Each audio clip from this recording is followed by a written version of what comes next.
कराची माहिरीन फल्कियात की जानिब से रमज़ानुल मुबारक के चंद के हवाले से पेशगोई कर दी, जिसमें बताया कि पहला रोज़ा 1 मार्च को होगा या 2 को होगा। तफसीलात के मुताबिक दुनिया भर में रमज़ानुल मुबारक के इस्तकबाल की तैयारियां उरूज पर हैं, वहीं पाकिस्तानी भी रमज़ान की तैयारी में मसरूफ़ हैं।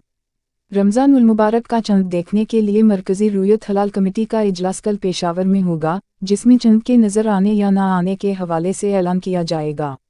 माहिरीन फल्कियात ने रमज़ानुल मुबारक के चंद के हवाले से पेशगोई करते कहा, नया चंद फरवरी 28 को सुबह 5:45 पर पैदा होगा और गुरूब आफ्ताब के वक्त चंद की उम्र 12 घंटे होगी, तो कल चंद नज़र आने के इम्कानात कम हैं।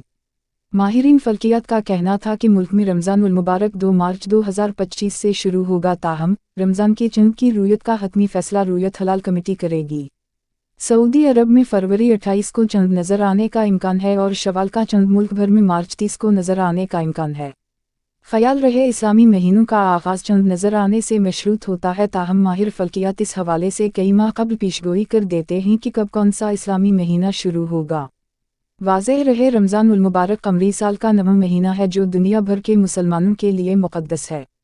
इस माह मुबारक में अहल इस्लाम नमाज फ़जर का वक्त शुरू होने से नमाज मग़रिब तक अल्लाह की रज़ा के लिए भूखा प्यासा रहकर रोज़ा रखते हैं और ईद अल्लाह ताला की जानिब से अपने उन्हीं रोज़ादार बंदों के लिए एक इनाम है।